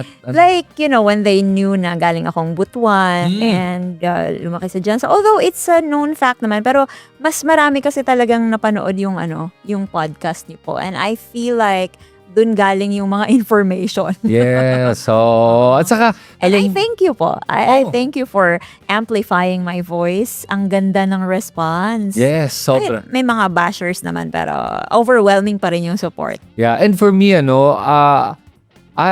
like having bashers there. Oh. Kasi sobrang importante na we break our own echo chambers para ma-reach natin yung mga kababayan natin na kailangan makarinig ng mga boses tulad ng sa atin. Diba? Kaya I always say this, hindi ako nagagalit sa mga bashers. I try to engage in a good conversation. And anong ko sa'yo, ang dami mong bashers ngayon. Grabe. Ngayon, di-differentiate ko. Yung bashers mo kasi, meron ka yung mga bayad na trolls na ang trabaho nila ay para sirain yung pagkatao mo at yung tapang mo at yung confidence mo para sa ganun, manahimik ka na lang. Yun. Dinaawa ko doon sa isang klaseng basher, yung nakikisama lang o nadadamay dahil nga sa disinformation. How do you feel right now? I mean, ano ba, hindi ka nga ba affected? I mean, I'm sure you're affected somehow. Yeah, I'm affected at some degrees. Pero ano naman namamanage ko naman. Apektado ako kasi syempre yung pamilya ko talagang enduring lang din. Kasi gustong-gusto na nilang pumatol Gustong-gusto na nilang mang-away. But I told them na, no, don't engage. Kasi syempre, we don't wanna give them the ammunition naman. Kasi gustong-gusto na rin nila magmura. Pero bakit ka? Pag ang ano lang siguro sabihin mo sa kanila, pwede naman, pero handa sila dapat sa mga banat na pabalik. Yun ang Kung hindi sila handa, yun ang problema. Yeah. So most of them hindi sila pang social media talaga kasi they're very private people. So I just told them na uy nga pala, yung ate ko na OFW, siya na lang yung nag-iisang DDS sa family namin. Pero nung makita niya yung content ni Bugris na binumura, binabalahura, binababoy yung nanay ko, hinimatay siya at na-ospital siya for 2 days. So, inalagaan siya ng amo niya. Tapos, pinanood nila. Kasi parang, syempre yung amo niya gusto malaman kung ano yung dahilan at nahinimatay ka dyan. Kasi napanood niya yung pambabalahura ni Bugris. Eloy Bugris, yung content creator na based sa Dubai. Jinky Carpio ang name nun Basta ang dami niyang kasinungalingan talaga. Tapos pinagpuputang ina niya yung nanay ko doon. Wow. Yeah, so talagang, kasi yung ate ko na yun, nagtatrabaho lang talaga yun So when she opened her Facebook, nakita niya, kasi ako daw yung laman ng newsfeed niya. So hinimatay daw siya. Tapos they watched, yung amo niya, syempre inilagaan siya. Tapos they tried to understand what was the cause. So pinanood nila yung interview ko sa bilyonaryo. Tapos ayun, sinabihan daw siya ng amo niya, you know what, you should be proud of your sister. Yun. Tapos tinanong siya ng amo niya, so are you still a Duterte supporter? Sabi niya, no. Wow. No, mga sila. Actually, kasuklam-suklam yung term niya. Kasuklam-suklam sila. Mga hayop sila, ganon. Ganon yung reaction niya. Pero although sad, kasi kailangan mangyari yon para magising siya. Pero alam mo yon, when you look at it, sila mismo yung ganito yung pagkabalahura, pero they're actually showing the people na ganito sila kababoy. Yes. So kahit, actually, they name certain personalities na related sa akin, like yung previous boss ko, tapos ginagawaan nila ng kwento. Oh, ganun. Umabot na sa ganun. Yes, mga kabasusan. So, they would put in a little fact. For example, nalaman nila na yung dati kong boss is konsehal. Gagawa nila ng kwento na kesyo may nangyari daw sa amin, yung mga ganon. Pero walang katotohanan yun. Yeah. I don't know, ganun nungaling. Yes. And then, syempre, nung nakita ng mga kakilala ko na Duterte supporter din, and they knew me personally. So, talagang na-off sila. So, pinapakita nila sa taong bayan yung pagkababoy nila. And, well, Hindi lang pagkababoy, yung totoong kulay. Totoong kulay. Oo, na magaling mag-mental gymnastics at manipula yung katotohanan. Yes. And kamakailan lang, yung content creator na yon, nag-video call with Sarah. I don't know who video called who, pero pinakita niya kasi na As in, alam mo yun, nag-video call siya with Sara Duterte. Oh. Proud na proud pa siya. Tapos sabi niya doon, ano daw, actually, she blocked me eh. So, itong mga ito, pinasa lang ito sa akin eh. Pinasa nung mga concerned na supporters. Siyempre, aligned sa atin. So, ayun, proud na proud siya. Sinabi niya na ano daw, nakakulong daw siya sa Dubai. Nakulong daw siya sa Dubai, pero dahil daw kay Rodrigo Duterte, hindi daw siya na-deport. Kaya, parang kumbaga iaalay niya ang kanyang loyalty. Parang si Robin Hood, ganun din, di ba? Yun pala ang rason kung bakit siya loyal. Yun, alam mo, pag-usapan natin yung loyalty, yun na napansin ko sa mga Duterte, ang hinihingi palagi na sa'yo loyalty. Yun lang. Yes. They don't care about your skills Yeah. or kung anong klaseng tao ka. Basta loyal ka. Kahit magnanakaw ka, kriminal ka, basta loyal ka. Kay drug addict ka. Yes. Kay drug lord ka. Exactly. Totoo yun. Ngayon, ang problema tingin ko, ay marami kasing marami pa ba silang nabubudol, nalilin lang sa kanilang mga ginagawang naratibo. Alam naman natin, Tatak Duterte, siguro naman kahit yung mga DDS, aaminin nila to. Na ang Tatak Duterte ay ang paggagawa ng peking informasyon. Exactly. Tatak Duterte yun, di ba? Tatak Duterte yun. Ngayon, okay. So, marami nang lumabas sa mga fake news tungkol sa'yo ngayon. Ano tingin mo? Bakit ka pinatatahimik? Sinabi nila kasi, baliwala ka naman eh. Late-late mong, sino ka ba? Oo nga. Sino ka ba para i-debate si Sara Duterte? Baliwala ka, pero bakit nila ngayon binabanatan ng ganyan? Yun na nga eh. Actually, napaka-ironic, no? Tsaka, sabi nila, nobody daw ako. Pero grabe napaka full force naman ang attack para sa nobody. Or nobody, Sa ano nga, yung lagi sinasabi ni Sec Ronald Llamas, pinataas niyo naman ang self-esteem ko. Pero syempre, ayun na nga. I really felt this week lang I really felt na concentrated yung attack and coordinated. Of course, may mga nakikita rin naman akong mga klase ko dati. Syempre, DDS sila. So, ayun, yung quote card. Naging biktima na rin ako ng quote card. Yung sinabi ko kasi sa Bilyonaryo, when I was younger, right. Jensen was part ng Davao Region. Yung Davao Region kasi Region 11 yun eh. Pero I use the modern name kasi dati Southern Mindanao yun eh. Okay. Pero syempre, pinalabas lang nila sa quote card, Jensen, part yon ng Davao Region eh. Hindi nila nilagay, they deliberately removed the when I was younger, yung phrase na yon. So, naggalat siya. So, para ipalabas na, bobo naman pala yan. Okay. So bobo pareho sa iniidolo nila. Ganun ba pinalalabas sila?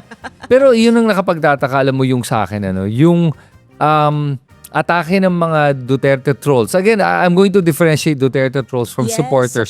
I always give the benefit of the doubt sa supporters and I always believe na yun na nga, nadadala lang sila dito sa ganitong naratibo. Hindi, unfortunately, I don't think it's conscious yung aksyon ng mga ilang Duterte supporters. Unlike trolls na intentional ang ginagawa nila. Okay.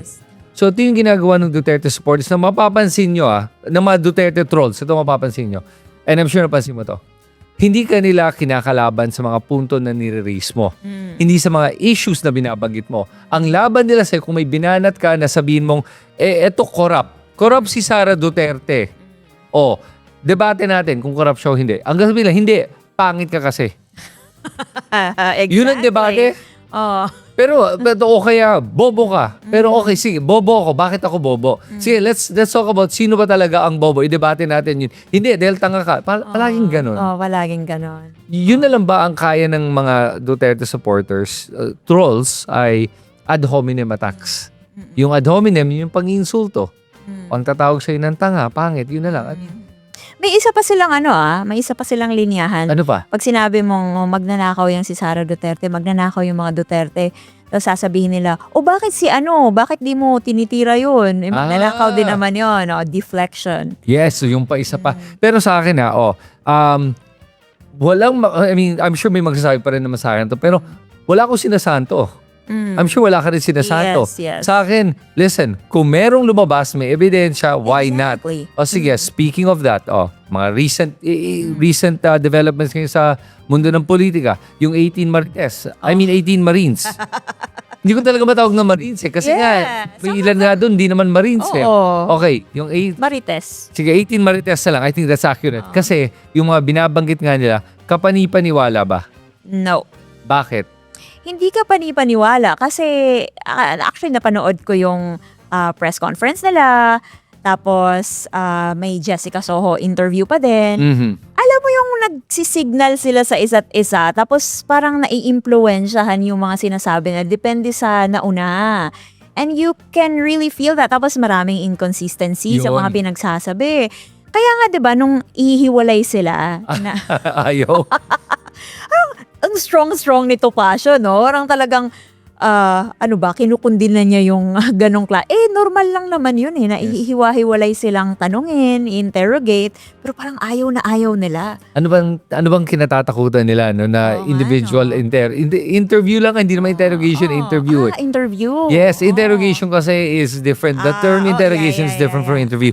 Pero Stand corrected. Pero yung kasing interview, ginagawa lang yun kasi ang trabaho ng NBI before any case is filed is to actually verify. Yes. Verify the complaint, verify the credibility, and see the supporting evidence before a complaint is filed.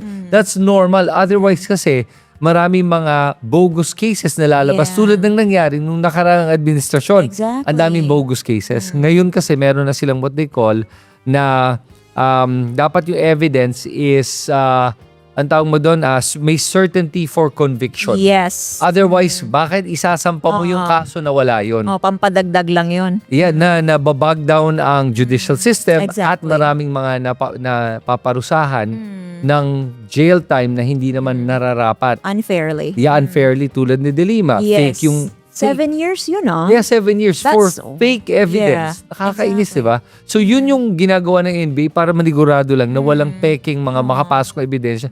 And how can you tell me na hindi fake? Nakita mo naman yung affidavit, di ba? Yes. Nakita mo yung mga kumakalat sa social media, yung picture nung pera, may counting machine, tapos hawak nung guy, may takip ng kaldero. Sino binubudol nyo? Oo nga Yun ang naiinis sa Ginagawang bobo yung taong bayan. Ginagawa nilang bobo, hindi lang yung taong bayan, specifically, yung mga supporters ni Duterte. Exactly. Pinamumukha nila sa inyong mga nagsusuporta pa kay Duterte na tanga kayo. Sila ang gumagawa nun, sila ang may tingin na ganun. Hindi ako, hindi sila. Yes. I've always said na talagang we fight for all Filipinos. Kaya nga sabi ko sa isang post ko, mga DDS, hindi ba kayo naiinsulto na harap-harapan na kayong niloloko nitong mga Duterte para lang purihin yung mga idolo ninyo? Parang they have to release this fake stuff para lang mapuri. Kasi walang kapuri-puri kung ako yun nakaka-insulto, parang anong tingin mo sa akin, bobo? Diba? At saka, to come out with mga ganyang incredible stories. Yeah, yes. I read the affidavit. Sobrang incredible. Come on. Sinama mo, sina Kabataan Party List, Laila De Lima, Luis Tro, Raul Manuel. And that time, nakakulong si De Lima. Yun na nga parang, ay naku naman. Una maleta, tapos biglang naging envelope. Shopping bag na lang daw. Parang ano ba naman yan Brown envelope? Brown. Hindi, may eventually paper bag, side paper bag. Pero yung doon, alam mo sa akin, hindi ko sinasabing na completely fabricated lahat. I think may konting katotohanan doon. Ang magaling lang sila is to take that small grain of truth. Yes. And then come up with all these stories. There's a pattern They've always been doing that.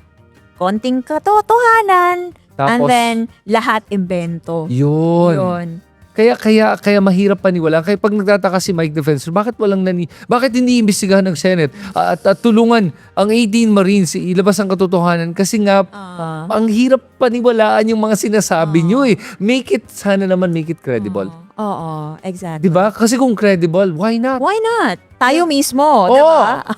Kung totoo may ebidensya, at saka yung storytelling nyo maayos, ang hirap i-break, why not? Then, we'll listen to it naman eh. Kaya nga yung sa Senate hearing, pag pinapakinggan ko yung mga nagsasalita, makikita mo sino yung nagsabi totoo at hindi. Yung mga disguise noong una. Oh. Di ba parang, kami, mga tinatago kayo, may mga ayaw kayo sabihin. Pero yung sina Bryce, noong una, nagsisinungaling. Eventually, nakita mo na nag-flip na bumigay, nagsabi ng yes. totoo. Di ba? We're not stupid. Yun ang sinasabi ko. Exactly. Kaya, pero yun na nga lang, favorite script nga nila is we're stupid. Ganun na yun eh. Favorite ba nila yun? Favorite nila yun eh. Ang tanga mo, ang bobo mo, pero irony, ano, palagi pinapalabas ng mga trolls na mini-messaging nila sa supporters ni Duterte ay ang mga nagtatawag sa mga Duterte supporters ay yung mga pink daw. Di ba sinasabi na, hindi nag-work yan, tinatawag mo kami mga bobo. Hindi ko po kayo tinatawag na bobo. Mga supporters ni Duterte, I don't call you stupid. Pero ginagago kayo ng mga trolls na to. Yes. Sila ang may tingin na bobo kayo. Actually. Tapos, pansin ko din, ano sila eh, when they, kasi may mga pinapalabas sila na, yun na nga, you're just a nobody, ano ka lang, may term na ultimo ka lang. Ultimo is like, as in yung grassroots na mas mababa pa doon. Yung ultimo, yun yung term sa Bisaya eh, na ultimo ka lang. So parang sa tingin ko, wait, minamaliit nyo yung mga ultimo? So talagang lumalabas na, mga DDS, sila pala yung mata pobre. Yun. Oo. Pero pinapasa nila sa atin na tayo daw mga elitista, minamaliit daw ang masa. Pero actually, sila yun eh. Sila yung mata pobre. You know what you call that? Gaslighting. Yes. Diyan magaling ang Duterte. Yeah. And I've said that since 2016, sinasabi ko na yan, gaslighting ka. Kung ano sila, yan yung binabato nila sa'yo. Lagi. Exactly. Lagi. It's incredible paano nila ginagawa yun. Okay, so speaking of yung ginagawa nga nilang pagbabaliktad ng mga katotohanan, tingin mo, Lovely, yung mga maraming pa bang mga supporters ni Duterte na solid pa ba sa kanya? Tingin mo, may mga iba, marami na bang bumabaliktad? Kasi parang naririnig ko marami ng mga DDS, dating Duterte supporters. Yes, and nararamdaman ko na may movement na ngayon na dating DDS pero nauntog sa katotohanan. Yun yung mga madalas na nababasa ko sa comments ng contents ko eh. Dati akong DDS pero nauntog. Ganyan. Wow, dating DDS pero nauntog. Yes. So sa mga mga dating DDS na nauntog, comment po kayo. At saka alam mo, I admire the people na kayang aminin na yes. Ang hirap aminin Ang hirap kasi kadalasan yung pride mo, magdo-double down ka na lang, paninindigan mo yung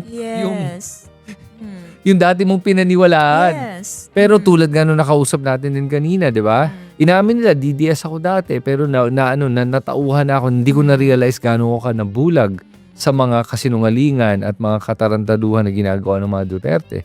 So, alam mo, maganda kung makapag-interview tayo siguro in person. Tingnan mo, may mga gusto lumabas kayo. O nababash kasi sila eh. Na-realize ko nga, na yung mga Duterte trolls, alam mo, kung hindi sa'yo galit, alam mo kanino pa sila mas galit? Sa mga dating DDS. Actually. Kaya nga, very notable sa akin itong content creator din, si Team Tarty. Banggitin ko na. Oh, sure. Ano siya, dati grabe yan kung makamura kay Lenny. Kasi, binanggit niya kasi sa live niya. Nag-visit ako ng live niya minsan. Tapos binanggit niya, sobra binalahuran niya daw si Lenny. So, she really felt sorry. Kasi, na fake news din daw kasi talaga siya ng mga kapwa niya DDS. Dati hindi pa daw talaga siya yung tipong nagbabasa. Kasi OFW siya eh. Hindi pala siya sa Dubai, sa Kuwait. Okay. Yeah, so, ayun, ngayon, nagla-live siya kasi gusto niya daw bumawi. Gusto niya daw talaga mapukaw din yung mga kababayan natin. Ilongga siya eh. Na talagang, yun ang term niya, nauntog daw siya sa katotohanan. Wow, sobrang, she said that in her live na, kaya talagang, sabi ko, kukunin ko to, i-amplify ko to. Kasi this is coming from someone na talagang binalahura ang katotohanan before. Talagang solid Duterte. Yes. Pero nauntog. Oh. Yeah, and now she's pushing Lenny for 2028. Kasi yun ang sabi niya, si Lenny Yeah. lang daw talaga nakikita niya. Alam mo kasi kung tutusin, kung titignan mo talaga naman ngayon sobrang linaw na ng pwedeng piliin ng tao. Piliin ng mga kababayan natin. It's literally dark versus light. Yeah. Good versus Yes. evil. And one thing notable na sinabi niya, sabi niya, napansin niya daw na nagbago daw talaga siya nung naging DDS siya. Kasi dati daw, yung pinaniniwalaan niya na mali, gina-justify niya daw. Like, alam niya na masama ang ganito, ganyan, masama ang pumatay, masama ang magmura. Alam niya yun. Pero nung DDS daw siya, it's like, parang gusto niya daw kasi ipagtanggol yung sarili niya. So, ayaw niya na, parang sa pagtatanggol niya ng sinusuportahan niya, kasi when you attack Duterte, parang you also attack me. Yes.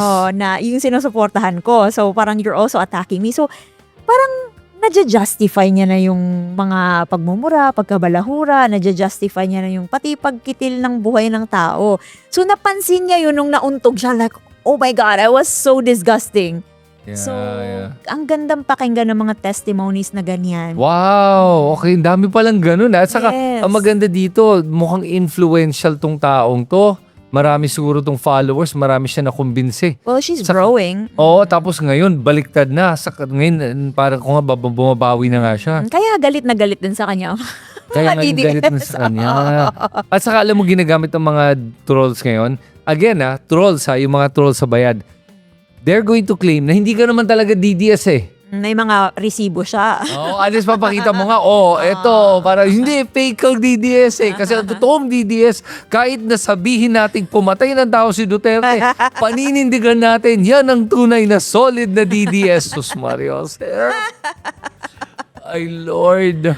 May paano naman yung mga kababayan natin sa mga kapwa Bisaya tulad mo, 'di ba? Sa Davao, sa Cebu. Paano kaya natin maaabot sila? Kasi ako hindi ko alam kung naaabot ko sila. Alam ko meron, pero hindi ko alam kung gaano karami kasi hindi naman ako nagbibisaya nga. Tingin mo ba may paraan ba para maabot natin ating mga kababayan doon? Siguro padayon lang sa pag-communicate sa ilaha ug tarong. As long as respectful siguro ang conversation. Unya, yun na nga, sa mga kababayan nato din maningkamot mi nga ipasabot sa inyo o unta bukas lang ang inyong isipan o inyong kasing-kasing nga maminaw. Kasi as long as na ay ng respectful ang conversation, maminaw man ang uban. Okay, I understood what you said. Yeah. I don't speak Bisaya pero I understood exactly what you said. Tama yun. Actually, hard lang talaga ako sa mga, alam mo yung mga bastos din. Yeah. Pero may mga iba kasi na ayaw din ng ganun Duterte supporter sila, pero nararamdaman nila kung ano yun na yung below the belt. And ayaw nila ng ganun. At saka isang nagtataka ako, bakit ba yung mga mga trolls si Duterte, yung mga malalaking trolls yun, bakit ba sinusundan pa sila ng mga tao? Hindi ko maintindihan yun. Bakit may mga 1 million, I'm not jealous. I'm sad about that for me. Pero nagtataka lang ako, may 1 million talagang tao na gusto ng ganyang klaseng diskurso sa usapan. Yung mga palamura, pala-insulto. Gusto ba ng tao talaga yun? Hindi ko maintindihan yun Well, minsan duda din ako kung lahat ba talaga yun.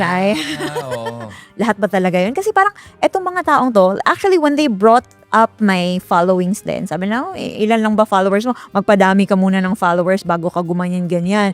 So parang sabi ko, teka, itong mga to, automatic ba to madaming followers? So parang that made me question, hindi ba kayo nagsimula sa Oo nga Parang automatic million ba ang mga supporters, ang mga followers Sino yung binabanggit mo niyan? Sino ba yung nag-Wanson ba to? Oo. Yung yung Bisaya din na Mikyat Ross. Okay. Daw, konti lang naman daw ang followers ko. Sabi, teka, hindi ba kayo nagsimula sa sa scratch? Alam mo, mas nakakatawa yung mga yun Kasi yung mga yun, yung mga tulad ni Guanzo, nakakatawa sa kanya, ay yun naman tawag kong in DDS. In denial Duterte supporter. Yung palagi yung sinasabi, hindi ako DDS. Oo nga, pansin Bakit ko yun. ba? May uso yun ngayon Oo, hindi ako DDS pero ganun. Pero ang opinion ko, na lahat nung kumbaga lahat ng script ng mga DDS. Ine-echo nila. Oo, pero hindi daw sila DDS. Magpakatotoo naman kayo, mabihira naman. Ako, kung tawagin mo kung pinklawan, dilawan, whatever. Oo, di sige. Hindi ko ide-deny. Kahit may iba tawag sa akin, loyalista. Oh. Bahala ka kung anong tawag mo sa akin. Ako kasi naniniwala talaga ako. Alam mo kung ano? Wala akong kulay. I've always said that. Pro-Philippines ako. Yun lang yun. Kung ano makakabuti sa ating bansa. Kulay mo ay bandila ng Pilipinas. Yun, okay, like that. Pero yun ang sinasabi ko na nakakalimutan pa minsan-minsan ng mga tao na sobrang dikit na dikit sa kanilang politiko na sandali, bago natin pag-usapan ang ating mga politiko, pag-usapan natin at pagkasundo tayo sa isang bandila sa ating bansa. Itong importante. Yan ang paglaban natin. Huwag yung mga politiko natin. Pag gago sila. Yes, Pag kahit mali sino sila, pa yan. Oo, kahit sino pa yan. Kahit sinusuportahan pa natin yan. Kaya nga sasabihin ng mga ibang Duterte supporters sa atin na, tignan mo, may ginawa lang mali si Bam. Yan, inaaway na nila agad. At least kami, pag may maling ginawa si Duterte, hindi namin inaaway. Toxic daw tayo. Kasi bakit daw natin kinikriticize si Bam, for example, dahil may sinabi siya. Yung sinabi niya yung ideally, dapat Bakit daw tayo nagkikriticize? Yan ang problema, toxic yung mga pink. Kaya kayo nalalagasan. Ganun talaga sa demokrasya. Ganun dapat. Yes. We should normalize calling out people kahit na sinusuportahan natin. Kung may mali o kung may hindi ka nag-agree, dapat pwedeng i-call out at dapat pwedeng pag-usapan. Exactly. Para matuto tayo. So, in other words, yung logic na ginagamit nila ay mali kasi ang logic na yan kaya sila nagiging bulag sa katotohanan. Dahil hindi na sila nag-iisip, lahat na lang ng ginagawa ni Duterte para sa kanila tama, kahit na umabot sa punto ng pagpatay ng tao na kahit sila mismo, yung mga bayad na trolls, sinasabi nila, dapat mamatay ka na, may mga ganun. May nakuha ka na ba death threats? Yes. Parang naging, na yan eh. Well, hindi na ako naapektuhan. Hindi na ako naapektuhan kasi I see it every day. Sa kahit yung iba matapang pa nga sa comments. Oh wow, in public? Yes. Kung in public, pwede ba natin i-repost mo kaya yung mga yan? Actually, inaano ko naman. Pero when I did that kasi nire-report din ako. So, ha? Oo, ako pa yung nire-report ha. I expose the person, the name, tapos nire-report yung yung content na yon. Yung post na Oo, ni-post tapos mo. si Meta naman, dangerous something. Kasi ang problema kay Meta, ang tanga ng AI niya eh. Yun eh, for awareness dapat yun eh. Kinontest ko nga pero. Tapos hindi ka nanalo. Hindi, kaya profile at risk pa rin ako. Kaya kayo mga Sus, nagtatanong Mario. dyan, mga nagtatanong kasi, ano yan, papansin kasi gusto lang kasi monetize nga. Hindi po ako monetize dahil ni-report nyo ako. My God, Lord. Ano ba naman talaga itong mga to? Pero siguro moving forward, yung mga kailangan natin gawin sa mga issues. Tingin mo kailangan ba nating mas mapag-usapan pa yung mga kinakalat ng mga Duterte, the messenger? The message or the messengers? In other words, kasi ngayon nakikita kong labanan, binabanatan nila ng mga Duterte trolls ay yung messenger. In your case, that would be you, di ba? Versus what you're talking about. How do you combat that? Kung ganun. Lumalabang ka ba? Nakikipagbardagulan ka ba sa mga yun? Actually, pinipili ko lang din yung mga papatulan ko. Kasi kapag nagko-concentrate ako sa mga attacks nila, wala eh. Mapapagod lang ako. So, I keep doing what I'm doing. Pero behind this, may ginagawa, nakikipag-coordinate din ako para i-combat yung mga, yung lies na yun. Like, etong si Eloy Bugris. Actually, nakikipag-coordinate na ako kung paano makakonect with the Dubai police. Good. Kasi, although I know na kasinungalingan yung mga pinagsasabi niya, and pag alam ko naman ang katotohanan ko, kahit pa sila lang din naman ang naglolokohan eh. Yeah, pero syempre, ayokong hayaan yan. Ayokong parang, di ba, yung nangyari dati na pinabayaan lang kasi alam naman natin hindi totoo, pero nananatili siya eh. So, gusto ko na maturuan ng leksyon yung mga taong so evil na, alam mo yun, finifeed ang kasinungalingan sa mga tao, hindi dapat nagiging normal yun eh. Yeah, yung may intent, may malice. Yes, yes. Yung nananadya talaga. Exactly. Yeah. So, But the silver lining is, nauntog yung kapatid mo. Exactly. Nagusap na ba kayo ng kapatid mo? isang beses pa lang kasi nagpapahinga siya. Ay, okay. Oo, nag-off siya sa social media. Pero yung ate ko from the UK, pati yung family ko sa Jensen, ano naman sila? Okay naman sila. Good. They're enduring, pero they also don't want me to stop. Kasi kung titigil daw ako, matatapon lahat ng, nasimulan natin. Yes, So, and ayaw din nila talaga na manalo itong kultura ng bullying, kultura ng pagkabalahura. Kasi if we stop now dahil lang takot tayo, then anong klaseng Pilipinas ang maghihintay sa atin in the future? At anong klaseng Pilipino tayo kung di natin ipaglaban Exactly. yung moral fiber ng ating bansa. I think nadudurog na yung moral fiber Exactly. natin eh. We've built this for many years, no? Yeah. Pero isang administration lang, wow. Oo, ganun kagrabe yung pagbe-brainwash, na normalize na nga ang Yes. mga rape jokes. Yes, and that does not represent the beauty of the Philippines. Yes. It's not us anymore. Totoo. At saka kung tutusin, pag tinignan mo nga, and I've met a lot of different cultures, different countries, and alam mo, I'll tell you, ang mga Pilipino, we are the friendliest country in the world. Yes. Ang babait ng mga Pilipino. Yes. Kaya nagtataka ako, ano tong anomalya na nangyari sa atin, Yes. na ganitong ugali natin, pagdating lang sa mundo ng politika. Pero pag sa totoong buhay, kadalasan, mababait at very friendly ang mga Pilipino. We're actually really lovely. Yes. Diba? At saka hospitable, Yes. maalaga, kaya kung ano ba itong nangyari sa atin? Pati sa ating mga ibang OFWs pa dyan, nung nandun kayo, nagtatrabaho sa mga iba't ibang bansa, I'm sure maayos kayong kausap na ginagawa nyo trabaho nyo, pero bakit nyo nasusuportahan itong klaseng ugaling to? Oo. This family represents the most reprehensible traits Exactly. na nakikita ko sa isang tao. And yet, dinedepensa nyo. Pag uwi nyo sa mga amo nyo, kung saan kayo nagtatrabaho, mabait pa rin kayo.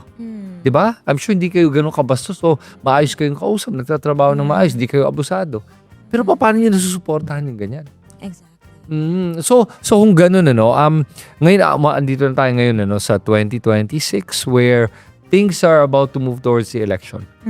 At lumabas nga that, Sara Duterte's numbers are at almost 50%. Oo. Nag-declare na nga siya, she's going to run for president. Wala pa nagde-declare, siya pa lang. Siya pa lang naman ang excited. Excited much? Excited yon. Sobrang excited, grabe. 2 taon pa, nag-announce na. Pero matagal na siya atang excited eh. Actually, dati pa nga diba? When they were trying to do these destabilization moves, Yes. naka-ready na siya. Oh, diba? yeah. Tapos yung mga vloggers, dinideclare na siya. As president. May mga post na sila na, President, Inday, Sara Duterte, diba? Ang tagal na nilang sinusubukan i-destabilize yung government. Yes, and nung na-hospital si BBM, naku. Yun pa. They even nag-prepare na sila. Pero yun yung isang tao nakita ko na parang feeling niya entitled siya na maging presidente. Yeah. Ewan ko, cringe. Nag-cringe ako pag narinig ko yung mga deklarasyon niya ngayon, yung mga speeches niya. Pero napansin ko, ayaw niya talaga magtanggap ng mga questions. Ambush interviews. Ambush interviews. Ayaw niya ng ganon. Allergic siya doon. Lalo na sa debate. Lalo sa obviously nga ayaw nga makipagdebate sa iyo eh. Pati nga si Yusek Clear, sabi, ako na lang i-debate niya. Kung ayaw niya i-debate si Lovely, sige ako, i-debate niya. Hamunin niya ako. Si Attorney Claire, nako, pag yan ang hamunin mo, pati kakabahan ako. Matapang yun eh. Pero yun ang maganda, mas marami ng mga babae ngayon na nagsasalita laban sa mga naratibo ng mga Duterte, And the company Duterte. And I believe na dapat talaga nating, lalo pa itong si Sara Duterte ay, pinuposisyon ng sarili for the presidential elections na maging presidente natin sa 2028. All the more na dapat nino-normalize natin na china-challenge ang kanyang, china-challenge ang kanyang accountability. At kailangan nating malaman kung ano ba talaga yung mga plano niya sa Pilipinas. Diba? Wala naman siya plano eh. Meron siya plan A, B, or C. Pero pag tinanong mo kung ano yun, Ito. ganon. Yan na yung crickets lang narinig mo. Kuha ganun yan eh. Pero yun yung pinaka nadidisappoint ako kay Sarah. Kasi never siya mag-e-explain sa sarili niya. She always feels like you do not deserve an explanation. Exactly. And when I say you, I mean the entire Filipino people. Yes. And she would say, sa tamang venue po natin yan pag-uusapan. Kahit na tamang venue naman yon. Wala namang tamang venue para sa kanya. Yes, Oo. yes. Kahit na umabot to sa Senado, baka gawin pa rin niya is a non-answer na naman. At etong Always. always a non-answer. At parang sa kanya, parang yun na nga, she feels entitled and na hindi siya kailangan managot kahit kanino. Or should I say, she acts above the law and with impunity. Okay, so kasama din natin, nandyan si Jose Salon, Jay Manlangit, Len Malagar, Alay Irabon, nandyan din si Chuna, Rodi Solomon, isyatat natin si Let Cerizo, Gilbert Pastor, nandyan din si Lobin Portes, Nonoy Katubig, Gerardo Soriano, Mimia Luhey, nandyan din si Janela Anodon from Nueva Vizcaya, Cagayan Valley, North Luzon, nandyan din si Dudes24, Gertrudes Laruga, nandyan din si Malagrina Zamora, and hi to Emma Arago. Okay, so mga kababayan ko, yan natin manakalap na mga balita ngayong araw. Kung nakaabot ka po sa portion na to, sana nakapag-like na ho tayo. Libre po ang mag-share, libre din na mag-subscribe. Again, maraming salamat sa mga viewers na hindi nag-skip ng ating mga commercials. Thank you so much. At before natin tatapusin ang ating programa ngayong araw, sana sabayan niyo sa Sir Ivan para sa ating live messaging prayer. Ama naming makapangyarihan, sa araw na ito, kami ay lumalapit sa iyo ng may kababaang loob at pananampalataya. Maraming salamat po sa panibagong umaga, sa buhay at sa patuloy mong paggabay sa aming bansa. Ipinagkakatiwala namin sa iyo si Pangulong Ferdinand Marcos Jr. Naway balutin mo siya ng iyong banal na proteksyon laban sa anumang panganib, pisikal man o espiritual. Bigyan mo siya ng malinaw na isip, matuwid na puso at matatag na paninindigan upang magampanan niya ang kanyang tungkulin para sa kapakanan ng sambayanang Pilipino.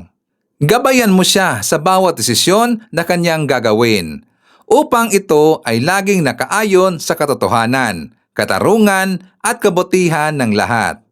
Palakasin mo ang kanyang loob sa gitna ng mga hamon at pagsubok at ilayo mo siya sa anumang kapahamakan. Idinadalangin ko ito sa pangalan ng ating Panginoong Jesucristo. Amen. So maraming salamat mga kababayan, and I hope to see you again on my next video.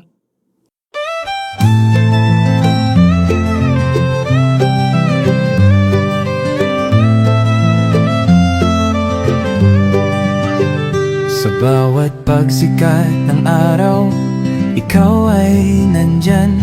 Tinig mong matatag, sa amin ay gabay. Pag-asa ng bayan, pangakong totoo. BBM, isa kang totoong tao. Sa mahirap at api, ika'y sumusuporta. Tapat mong paglilingkod, lahat kami nakakita sa iyong pamumuno. Bayan ay umaangat, bagong Pilipinas, pangarap ay tapat. Ikaw ang aming BBM, Pangulong matapat. Sa puso ng masa, inaangat ating watawat. Sa hirap at ginhawa, ika'y kasama. Pilipinas ay babangon, dahil ikaw ang pag-asa. Mula Luzon, Visayas hanggang Mindanao, boses mo'y umaabot, dala ay pag-ahon. Magtulungan, magkaisa, sa sinabi mo sa lahat para sa bayan. Ikaw ang aming alamat.